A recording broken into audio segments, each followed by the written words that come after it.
C'était vraiment incroyable.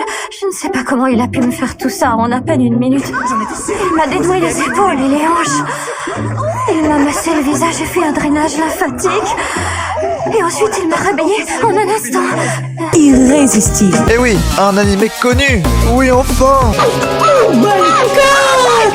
Mais c'est complètement... Ouais, parce que je vais pas parler d'un animé banal, je vais parler de Assassination Classroom.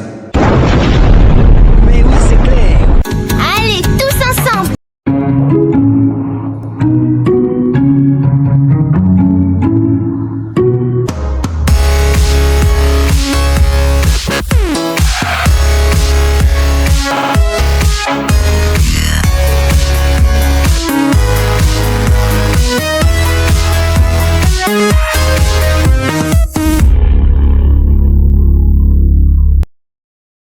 C'est l'un des premiers que j'ai regardé. Comme tout le monde, je pense. De par le scénario, la VF que je trouve plutôt pas mal. Et enfin, l'évolution des personnages. Bon, alors les personnages, par rapport à Kimi-sen, il y en a moins qui sont ultra importants. Mais attention, il y en a quand même. Déjà, on a Ayanoko. C'est le mec qui s'est trompé d'animé. Je vous propose pour cet épisode de faire ça sous forme de tier list. Pour changer un peu. Donc, on a très important, important, ok, pas important, inutile. Alors, bien entendu, on a cheveux bleus, hashtag Nagisa, timide et un peu fragile. Ouais, j'ai pas trouvé de description mieux, hein. Non, en vrai, j'avais juste la flemme. On a ensuite cheveux rouges, hashtag Karma Kabane. Il est très intelligent et ne se laisse pas marcher sur les pieds. Il est important, mais pas au point d'être central dans l'anime. Quant à Tadaomi Karasuma, agent du ministère de la Défense japonais, il est important dans l'histoire, il est important tout court, même on a besoin de lui. La prof d'anglais Irina Yelavich, qui est étrangère et est venue au Japon pour tuer Monsieur Poulpe. Alors attendez, qui dit étrangère dit immigration.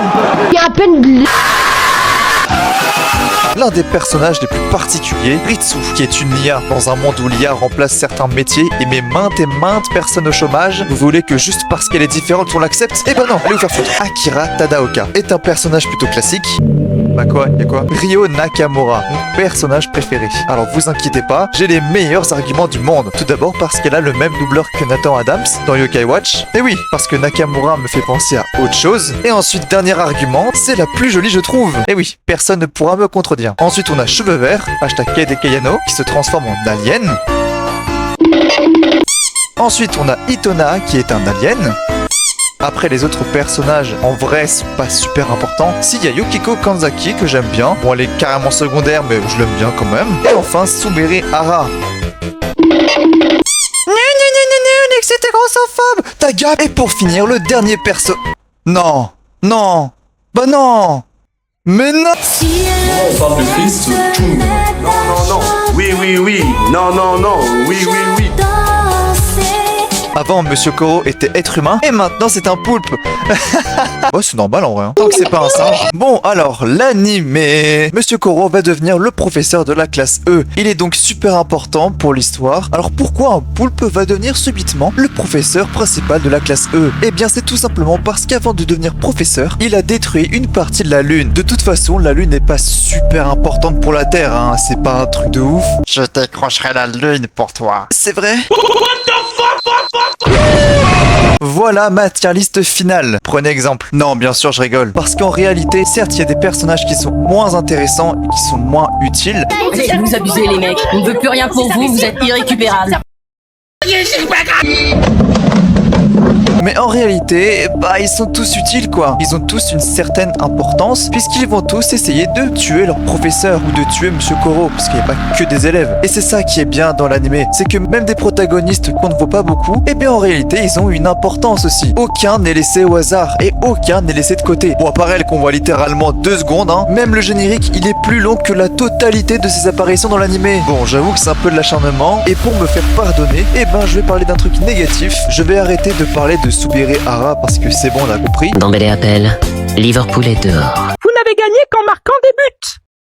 Je vais tout simplement parler de la VF. Alors, le problème de la VF, c'est que oui, il y a des voix qui sont bien, comme celle de Nagisa ou celle de Kayano. Si j'attrape le crétin qui s'est cru marrant de proposer éternel planche à pain pour moi, je l'étrangle. Comme celle de Karma. Ça faisait un bail. Ou comme celle de Ryo Nakamura. J'ai un scoop pour vous. Les garçons sont un très bon sujet de discussion quand on se retrouve entre filles. Mais par contre, il y en a qui sont... Vous êtes tous des gros porcs dégoûtants. Surtout elle. Approchez, approchez. Venez goûter à nos donburi. Les nouilles sont faites avec de la farine de gland. Venez découvrir les nouvelles saveurs. Et c'est dommage, parce que de manière générale, la VF est vraiment pas mal. Et je trouve que ça gâche un peu les voix, dans le sens où Nagisa, sa voix est super, la voix de Karma, elle est incroyable, mais derrière, bah, t'as des voix qui sont pas ouf et qui gâchent tout. Alors, dans celles qui sont pas très bien, t'en as qui font un peu dessin animé, bah comme celle que je viens de vous montrer, et il y en a d'autres qui font pas dessin animé par contre, mais qui je trouve ne se prêtent pas à l'animé, ou en tout cas qui ne se prêtent pas aux personnages. Par contre, quelque chose qui est très bien, c'est le scénario. Déjà, je trouve que c'est ultra original. Bon, par contre, c'est un peu le bordel. Enfin, je veux dire, un humain qui devient un poulpe, qui ensuite a explosé la lune, qui est maintenant recherché par tous les gouvernements du monde entier pour être assassiné, et qui a demandé de devenir professeur d'une classe de cancre d'une école random. Enfin, on parle pas d'une école random, on parle quand même de Gonukigaoka, qui est une école d'élite. C'est un peu tiré par les cheveux, parce qu'en plus de ça, les élèves de la 3e E ont 1 an pour assassiner leur prof. Voilà. Et s'il n'y arrive pas dans le temps imparti, eh bien, il explose la Terre. Alors moi j'aimerais bien savoir pourquoi. Alors d'un côté c'est très bien puisque ça renforce un petit peu l'unicité de l'animé, et je pense surtout que c'est l'un des animés où tu vois la plus grande différence entre les personnages au début et les personnages à la fin. Et d'ailleurs on en parle de la fin, elle est juste incroyable, c'est très émouvant, j'aime beaucoup. Quand tu les vois grandir et que tu les vois à la fin à 21 ans en train de faire leurs études, certains ont réussi, bah en fait ils ont tous réussi, ils ont tous trouvé leur voie, ils ont tous trouvé ce qu'ils veulent faire plus tard, en tout cas presque. Je suis étudiant, moi, je suis pas un dromadaire. Kayano est devenue actrice, Itona a repris l'entreprise de son père, Nagisa est devenue prof. Sauvez-moi putain! Je trouve ça vraiment bien de les voir revenir à la fin de l'animé sur le lieu qui les a fait grandir, avec un détail près, sans Monsieur Koro, ce qui renforce le côté émouvant, et cette fin a nul autre pareil. Bon, je pense que tout est dit, hein. Pour moi, c'est l'un des meilleurs animés, et non, c'est pas une blague. Alors oui, je dis pas que c'est le meilleur animé, mais franchement, il fait partie des meilleurs. En tout cas, dans sa catégorie. Parce que les personnages... Attendez, mais c'est qui elle? L'histoire et la fin, franchement, y a rien à dire en fait, l'animé est juste parfait. D'ailleurs, est-ce que vous voulez un petit fun fact? La VF de Kayano, c'est exactement la même voix que celle de Jibanyan dans Yokai Watch. Voilà, voilà. Mais franchement, je peux que vous le recommander. Et en plus de ça, il y a un film. Que demander de plus? Malheureusement, il n'y aura pas de 3e saison, et je pense que cette fin-là nous dit clairement que l'animé est fini.